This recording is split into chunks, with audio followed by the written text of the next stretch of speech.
The morning sun was just breaking through the clouds at Dallas Love Field when 17-year-old Keisha walked across the tarmac toward the sleek white private jet. Her old canvas backpack bounced against her shoulder with each step, and she could feel her heart beating faster as she got closer to the aircraft. This was her first time on a private plane, and everything about it felt surreal. She had checked her phone 3 times already to make sure she had the right gate number. The text from her mom was still there, clear as day. Gate 12, private terminal. Flight leaves at 9 a.m. sharp. Love you, sweetheart. But as Keisha climbed the small stairs leading into the plane, doubt crept into her mind. Maybe she had made a mistake somehow. The interior of the jet took her breath away. Rich leather seats lined both sides of the cabin, each one looking like it cost more than her family's monthly grocery bill. Crystal glasses sparkled in a small bar area, and the carpet beneath her feet was so thick it felt like walking on clouds. Everything smelled like expensive perfume and leather polish. But what really made Keisha's stomach twist were the people already seated inside. Every single passenger was dressed like they had just walked out of a business magazine. The men wore suits that looked custom-made, with gold watches catching the light from the windows. The women had perfect hair and jewelry that probably cost more than Keisha's college fund. They all looked like they belonged here, like this kind of luxury was just another Tuesday for them. And then there was Keisha, wearing her favorite pair of jeans with a small hole in the knee, sneakers that had seen better days, and a simple blue t-shirt. She suddenly felt like she was wearing a neon sign that said, "I don't belong here." The conversations in the cabin died down as she walked through the aisle. She could feel every pair of eyes following her movement, and the silence was so thick you could cut it with a knife. Some passengers lowered their newspapers to get a better look at her. Others whispered behind their hands to whoever was sitting next to them. A flight attendant with perfectly styled blonde hair and a crisp uniform approached Keisha with a smile that didn't quite reach her eyes. Her name tag read Patricia, and everything about her screamed professional politeness with an undertone of something else. "Hello there, dear," Patricia said, her voice overly sweet in the way adults sometimes talk to children. "I think there might be a little mix-up here. This is a private charter flight, and I believe you might be looking for the main terminal instead." Keisha felt her cheeks grow warm. She fumbled in her backpack for her boarding pass, her hands shaking slightly as she pulled it out. "No, ma'am. I'm supposed to be on this flight, see?" She held up the pass, but Patricia barely glanced at it. "Sweetie, are you sure you're reading that correctly?" Patricia's voice carried across the cabin, and Keisha noticed that several passengers had stopped pretending to mind their own business.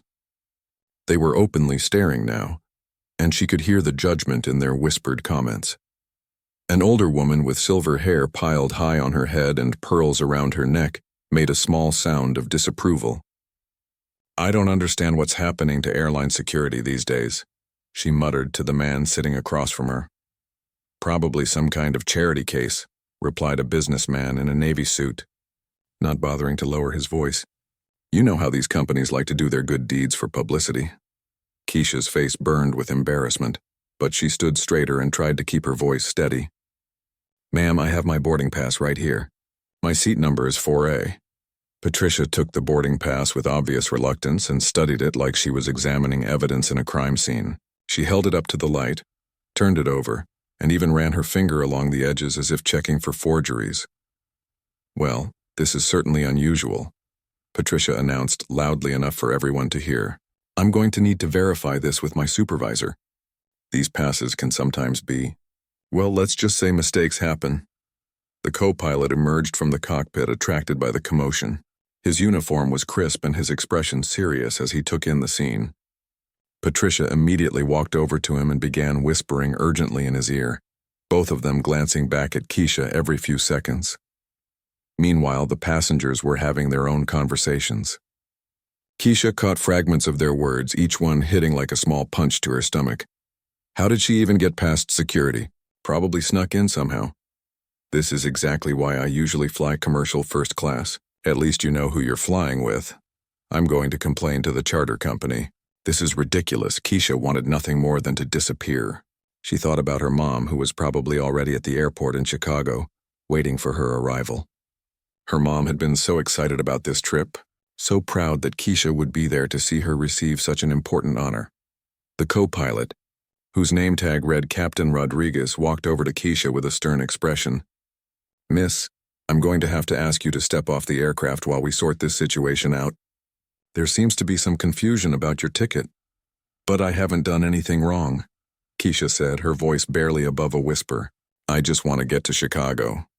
"I understand that," Captain Rodriguez replied, though his tone suggested he didn't understand at all. "But we have procedures to follow, and right now I need you to wait outside while we contact the charter company." Patricia nodded approvingly and gestured toward the exit. "It's nothing personal, dear. We just need to make sure everything is in order. I'm sure you understand." But Keisha didn't understand.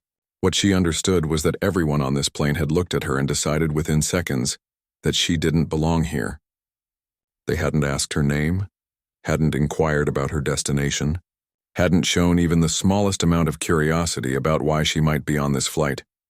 They had simply looked at her skin color, her clothes, and her age, and made their decision.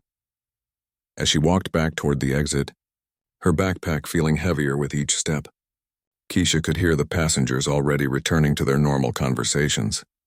The crisis as they saw it was being handled. The intruder was being removed. Order was being restored. But just as she reached the top of the stairs, her phone buzzed with an incoming text message. The screen lit up and Keisha glanced down to read it. What she saw there would change everything that was about to happen on this flight. The message was from her mom, and it contained information that would leave every single person on that plane speechless. Keisha stood frozen at the top of the aircraft stairs, staring down at her phone screen. The text message from her mom glowed brightly in the morning sunlight, but before she could fully process what it meant, Patricia's voice cut through her thoughts. "Miss, I really need you to step off the plane now," Patricia said, her patience clearly wearing thin. "We have a schedule to keep and the other passengers are getting restless." Keisha looked back at the cabin and saw that Patricia was right. The businessman in the navy suit was checking his expensive watch and shaking his head. The woman with the pearls was fanning herself with a magazine, looking like she might faint from the stress of it all. Even the younger passengers, who had been quietly observing until now, were starting to shift uncomfortably in their seats. "This is absolutely ridiculous," declared a man in a charcoal gray suit. "I paid good money for this charter, and I expect a certain level of service. How did this girl even get this far?" Captain Rodriguez stepped forward, his expression growing more stern by the minute.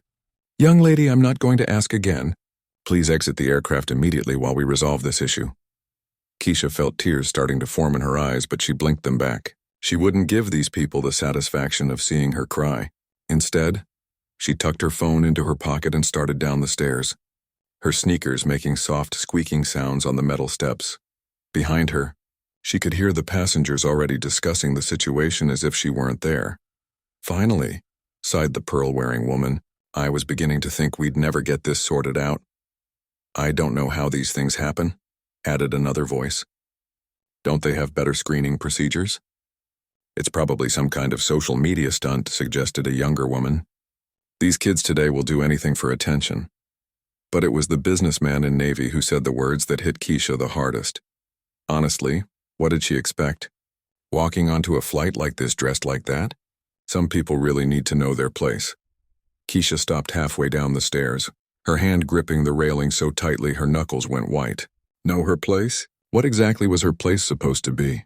And who were these people to decide where she belonged? Patricia appeared at the top of the stairs behind her. "Is there a problem? I thought I made it clear that you need to wait outside."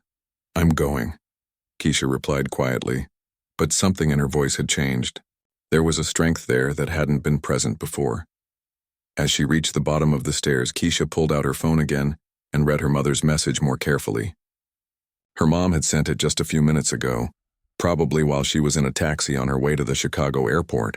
The message was longer than Keisha had realized at first glance. "Sweetheart, I'm running about 10 minutes late, but I should be there right when you land. I'm so nervous about my speech today, but having you there to support me means everything. I can't believe my little girl gets to see her mom receive the National Medical Excellence Award. The whole hospital is buzzing about it. Dr. Patterson said he's never seen anyone more deserving.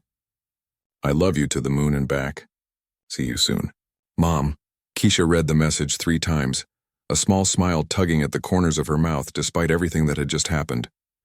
Her mom always signed her text messages like they were formal letters, complete with "Mom" at the end, as if Keisha might forget who was texting her. But as she stood there on the tarmac, watching ground crew members move luggage carts in the distance, Keisha's smile faded. These people on the plane had no idea who she was or why she was traveling. They had made their judgments based on nothing but appearances. And now she was standing outside like some kind of security threat. Back on the plane, Captain Rodriguez was having a heated discussion with Patricia near the cockpit. Their voices were low, but their body language suggested they weren't entirely sure they had handled the situation correctly. "Did you actually verify that the ticket was fake?" Captain Rodriguez asked. "Well, no, but it's obvious there's been some kind of mistake," Patricia replied. "Look at her. Does she look like she belongs on a charter flight with these passengers? What exactly does someone who belongs on this flight supposed to look like?" The question came from James Richardson, a distinguished-looking man who had been sitting quietly in seat 2B until now. He was older than most of the other passengers, with graying hair and kind eyes behind wire-rimmed glasses. Patricia looked flustered. Well, you know what I mean. Our typical clientele is what?" James pressed gently. "Wealthy? Well-dressed? White?" The cabin fell silent. Even the businessman in Navy, who had been so vocal about his displeasure, seemed to realize that the conversation had taken a serious turn. "Now, see here," began the woman with pearls. "We all paid good money for this flight, and we have a right to feel comfortable." "Comfortable?" James raised an eyebrow. "And a teenage girl with a valid boarding pass makes you uncomfortable?" "That's not what I meant," the woman backtracked quickly. "Then what did you mean?" James asked. "Because from where I'm sitting, it looks like a young person was removed from this aircraft for no reason other than the fact that she doesn't fit your expectations of who should be here." Captain Rodriguez cleared his throat uncomfortably. "Sir, we're just following standard security procedures." "What security threat did she pose exactly?" James continued. "Did she act aggressively? Did she refuse to show identification? Did she do anything other than present a boarding pass and try to find her seat?" The questions hung in the air like a challenge. Patricia fidgeted with her uniform, and Captain Rodriguez looked like he was beginning to realize they might have made a serious error in judgment. Meanwhile, outside on the tarmac, Keisha was attracting attention from airport ground crew. A baggage handler named Tony noticed her standing alone by the plane and walked over. "You okay, kid?" he asked kindly. "You look upset." "They won't let me on the plane," Keisha explained. "They think there's something wrong with my ticket, but I know it's real. My mom got it for me." Tony frowned and looked up at the aircraft. "That's the Chicago charter, right? Bunch of doctors and medical people?" "Yeah, how did you know?" "I loaded the passenger manifest this morning. Saw the destination and the guest list. Big medical conference or something." Tony paused and looked at Keisha more carefully. "What's your last name, if you don't mind me asking?" "Johnson." "Keisha Johnson." Tony's eyes widened slightly and he pulled out a small tablet from his work belt. He scrolled through something on the screen, then looked back at Keisha with surprise. "Kid, I think you better get back on that plane." "What do you mean?" "I mean," Tony said, glancing around to make sure no one was listening, "I think those folks up there have no idea who they just kicked off their flight." Back inside the aircraft, James Richardson was still asking uncomfortable questions that no one seemed able to answer. The atmosphere had shifted completely from righteous indignation to growing unease.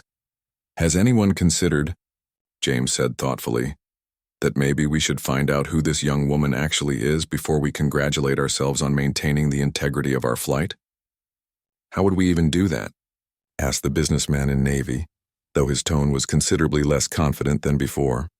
"We could start," James suggested, "by actually looking at her boarding pass instead of assuming it's fake." Patricia's face went pale as she realized she still had Keisha's boarding pass clutched in her hand. She had been so busy trying to get rid of the girl that she had never actually examined the document properly. As she unfolded the pass and looked at it closely for the first time, her expression began to change. The color drained from her cheeks and her hand started to shake slightly. "Oh no," she whispered. "What is it?" Captain Rodriguez asked. Patricia's voice was barely audible as she read the name on the boarding pass. "The passenger name is Keisha Johnson.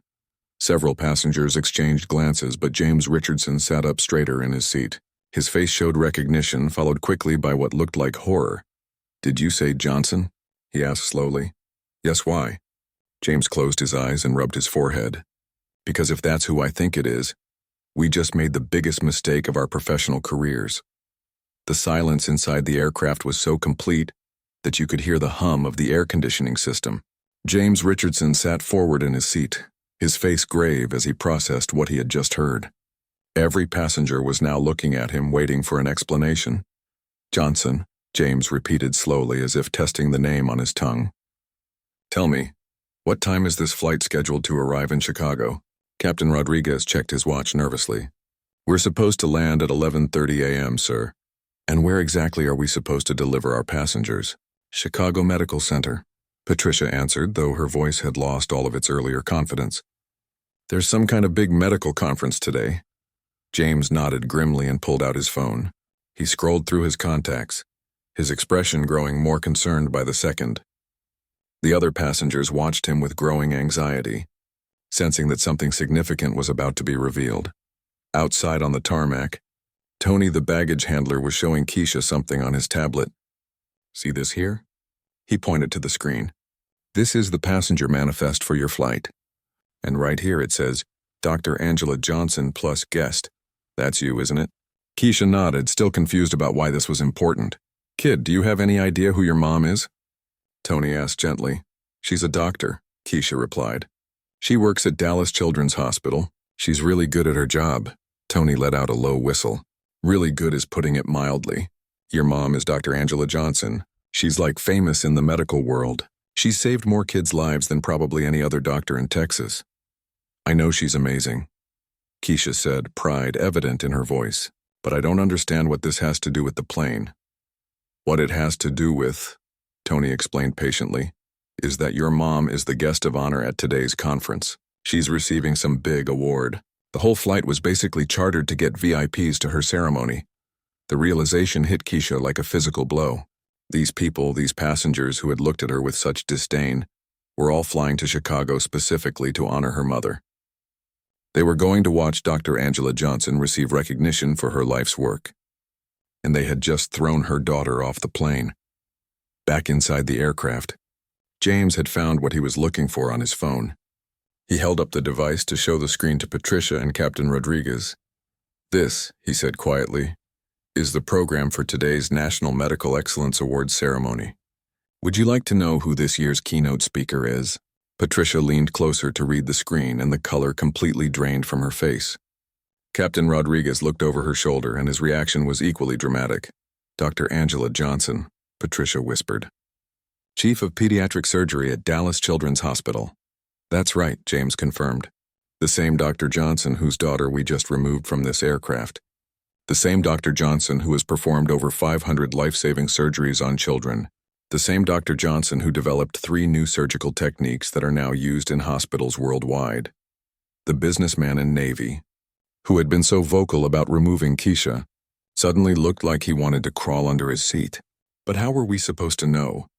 he asked weakly.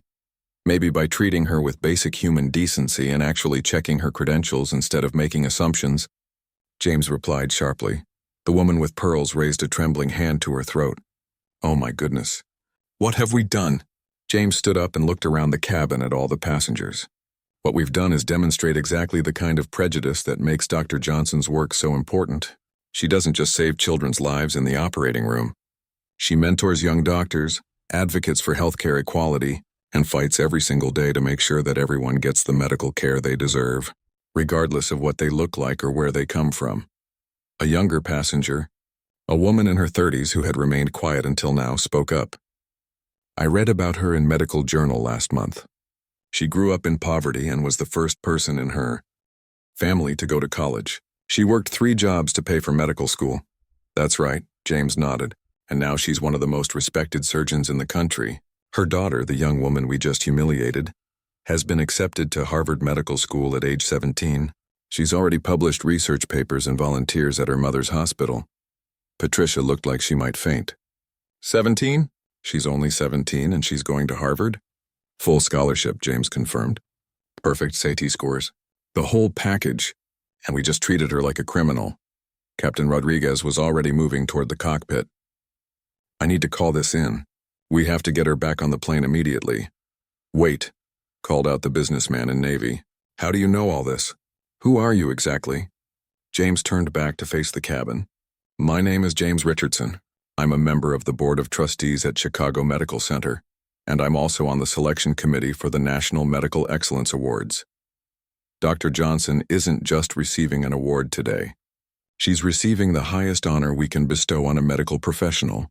The impact of this revelation rippled through the cabin. Several passengers put their heads in their hands, while others stared out the windows as if hoping to disappear. Outside, Tony was still talking to Keisha, trying to explain the magnitude of what had just happened. Your mom is like a hero to a lot of people, he said gently. She saved so many kids and she's inspired a whole generation of doctors to go into pediatric surgery. The fact that these people treated you the way they did, well, it says a lot more about them than it does about you. Keisha was quiet for a long moment, processing everything she had learned. Do you think they'll let me back on the plane now? Honey, I think they're going to do a lot more than that. I think they're going to apologize until their voices give out. As if on cue, Captain Rodriguez appeared at the top of the aircraft stairs, looking more flustered than any airline captain should ever look. Behind him, Patricia was wringing her hands nervously. Miss Johnson? Captain Rodriguez called out, his voice carrying clearly across the tarmac. Cos, could we speak with you for a moment, please? Tony gave Keisha an encouraging pat on the shoulder. Go on, kid. Time to show them who you really are. As Keisha walked back toward the aircraft, she could see faces pressed against the windows. The same passengers who had whispered about her and demanded her removal were now watching her approach with expressions of anxiety and shame. But Keisha wasn't thinking about revenge or making them feel worse.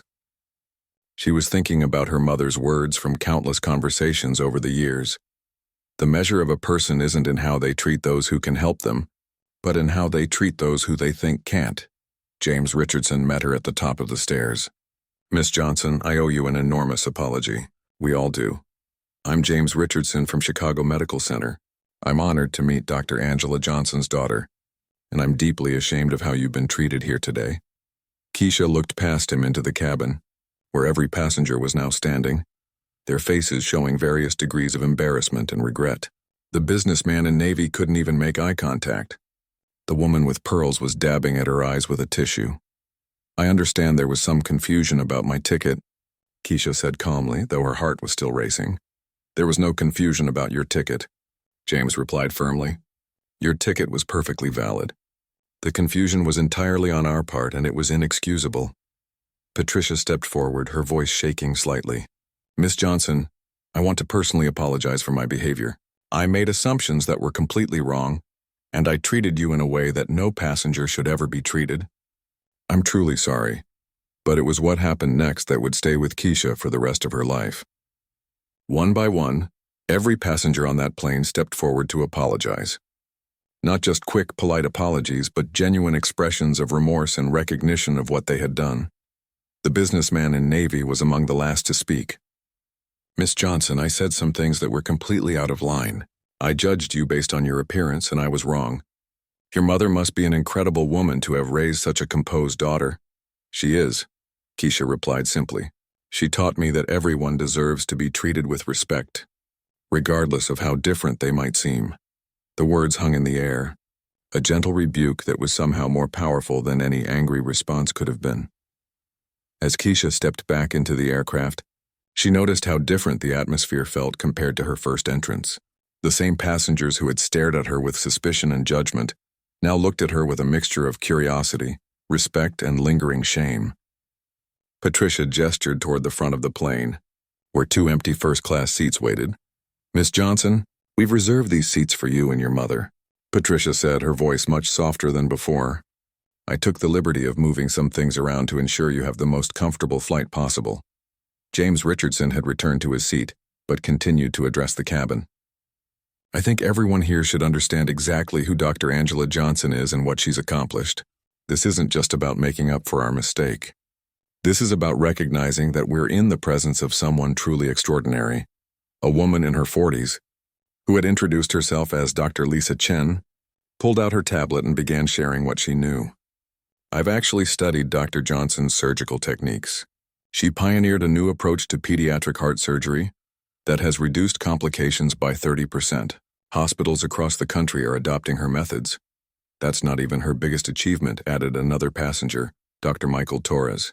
She started a program that provides free medical care to underserved communities.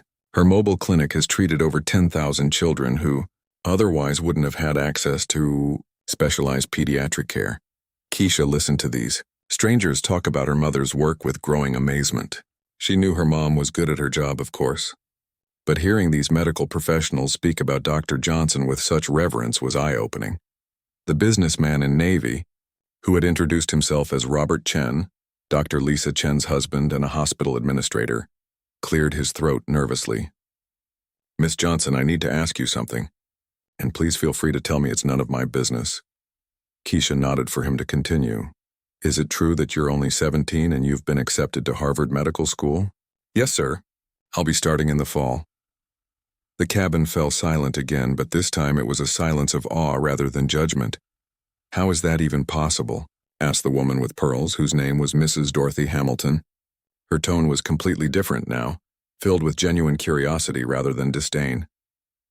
Keisha smiled slightly. "I've been interested in medicine since I was little. My mom used to take me to the hospital with her sometimes, and I loved watching her work. I started taking college courses when I was 14, and I've been doing research projects with some of the doctors at Mom's hospital." "What kind of research?" Dr. Chen asked, leaning forward with professional interest. "Mostly pediatric cardiology. I've been working on a project studying heart defects in newborns. We published a paper about it last year." Dr. Torres nearly dropped his coffee. "Wait a minute. Are you talking about the Johnson-Martinez study on congenital heart defects? The one that was published in the Journal of Pediatric Medicine?" "Yes, that's the one. I cited that paper in my own research," Dr. Torres said, shaking his head in disbelief. "I had no idea one of the authors was 17 years old." James Richardson smiled proudly as if Keisha were his own daughter. "This young woman isn't just along for the ride to her mother's ceremony.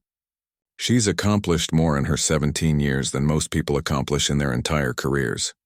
Captain Rodriguez, who had been listening from the doorway of the cockpit, stepped forward. "Miss Johnson, I have to ask, after the way we treated you, why aren't you angry? Most people would be furious right now." Keisha considered the question carefully. "I am hurt," she said honestly. "It's painful to be judged like that, especially when you haven't done anything wrong. But being angry won't change what happened. And honestly, I've dealt with this kind of thing before." "You have?" Mrs. Hamilton asked, looking troubled. "Sure. When you're young and black and you're in spaces where people don't expect you to be, you get used to having to prove yourself. It happens at the hospital when I'm doing research. It happens at the college when I'm taking classes.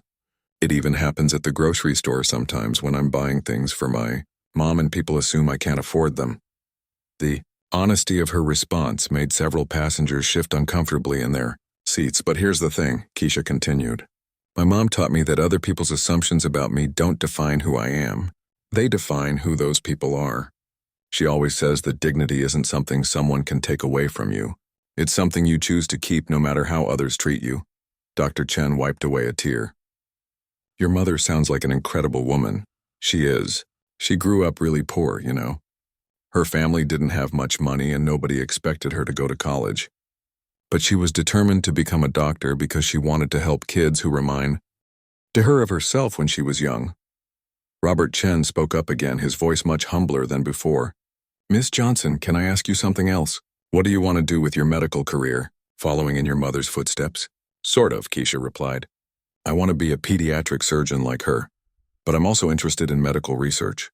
I think there's so much we still don't know about treating children, especially kids from low-income families who might have different health challenges." "That's exactly what the medical field needs," James said approvingly. "Young doctors who understand both the science and the social aspects of healthcare." Patricia had been listening to this conversation while preparing the cabin for takeoff. She approached Keisha with another apology. "Miss Johnson, I want you to know that what happened today has made me think seriously about my own biases. I pride myself on being professional, but I realize now that I let my assumptions cloud my judgment. That's not acceptable, and I'm going to make sure it never happens again." "Thank you," Keisha replied. I appreciate that. Can I ask you something? Patricia continued. How do you stay so positive? How do you not let experiences like this make you bitter? Keisha thought about the question while looking out the window at the clouds below them. The plane was finally in the air, heading toward Chicago and her mother's big day. I think about all the kids my mom has saved, she said finally. I think about the little boy with the heart defect who can now run and play because of a surgery she performed. I think about the girl who was born with a rare condition and is now healthy because my mom spent 16 hours in the operating room. When I think about that, it's hard to stay focused on the negative things. The cabin was completely quiet as passengers absorbed her words. Dr. Torres broke the silence. You know, Miss Johnson, I've been practicing medicine for 20 years, and I've never heard anyone explain the purpose of our work so beautifully. Your mother must be so proud of you, added Mrs. Hamilton. She is, Keisha smiled. But she's also taught me that pride comes from what you do, not from what people say about you. She says the real reward in medicine isn't the awards or recognition. It's knowing that somewhere in the world there's a child who's alive and healthy because of something you did. James Richardson stood up and addressed the entire cabin. Ladies and gentlemen, I think we all learned something important today. We're about to attend a ceremony honoring one of the finest doctors in America, but we've also had the privilege of meeting her daughter, who is clearly following in her footsteps with wisdom and grace. As the plane began its descent toward Chicago, Keisha felt her phone buzz with another message from her mother. This one was shorter. Can't wait to see you, sweetheart. This day is going to be perfect because you'll be there to share it with me. Looking around the cabin at these people, who had started as strangers and adversaries but were now listening to her stories with genuine interest and respect, Keisha realized that her mother was right. Despite everything that had happened, despite the humiliation and the assumptions, this day was turning out to be pretty special after all. The plane touched down at Chicago's O'Hare Airport exactly on schedule. As they taxied toward the gate, Keisha looked out the window and spotted a familiar figure waiting on the tarmac near a black sedan. Even from this distance, she could recognize her mother's confident posture and the way she checked her watch with the precision of someone who had spent years managing surgical schedules. Dr. Angela Johnson looked exactly like what she was, a woman who commanded respect in operating rooms and hospital boardrooms alike. She was dressed in a sharp navy blazer and matching skirt, her hair pulled back in an elegant bun, but what struck Keisha most was the expression on her mother's face. Even through the airplane window, she could see the mixture of excitement and nervousness that her mom always got before important events. As the plane came to a stop, Patricia approached Keisha one final time. Miss Johnson, I've arranged for you and your mother to be the first passengers off the plane. It's the least we can do after everything that happened. Thank you, Keisha replied, gathering her backpack.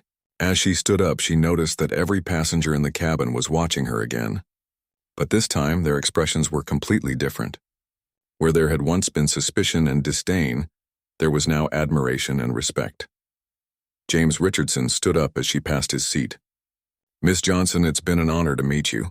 I have a feeling we'll be seeing great things from you in the medical field. Thank you, Mr. Richardson. I hope so. Dr. Chen reached out to shake her hand.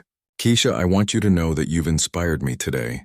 The way you handled yourself with such grace and maturity is something I'll remember for a long time. One by one, the other passengers offered their own words of encouragement and respect. Mrs. Hamilton, the woman with pearls who had been so quick to judge, was particularly emotional. Sweetheart, I owe you an apology that goes far beyond what happened on this plane. I made assumptions about you that were rooted in my own prejudices, and that's something I need to work on. You and your mother are examples of everything that's good in this world. As Keisha walked down the aisle toward the exit, Robert Chen called out to her. Miss Johnson, when you publish your next research paper, I hope you'll remember us, not for how we started this journey, but for how we ended it. I will, Keisha promised. And she meant it. The moment she stepped off the plane, Dr. Angela Johnson spotted her daughter and broke into a run that was completely at odds with her professional appearance. She wrapped Keisha in a hug that nearly lifted her off her feet. There's my brilliant girl, Dr. Johnson said, holding her daughter tight. How was your flight? Did everything go smoothly? Keisha glanced back at the plane where the other passengers were beginning to disembark. Several of them were watching the reunion with interest. and she could see genuine smiles on their faces. It was interesting. Mom, I'll tell you all about it later. Well, I hope you're ready for today. I'm so nervous I can barely think straight, but having you here makes everything better. As they walked toward the waiting car, James Richardson approached them. Dr. Johnson, I presume? I'm James Richardson from the board at Chicago Medical Center. Dr. Johnson shook his hand professionally. Mr. Richardson, it's a pleasure to meet you. Thank you for arranging the flight. Dr. Johnson, I have to tell you something about your daughter. She's absolutely remarkable. Dr. Johnson smiled proudly. I couldn't agree more, but what makes you say that? James glanced at Keisha, who gave him a small nod of permission. There was a situation on the flight. Some passengers, including myself initially, made some unfortunate assumptions about Keisha based on her appearance.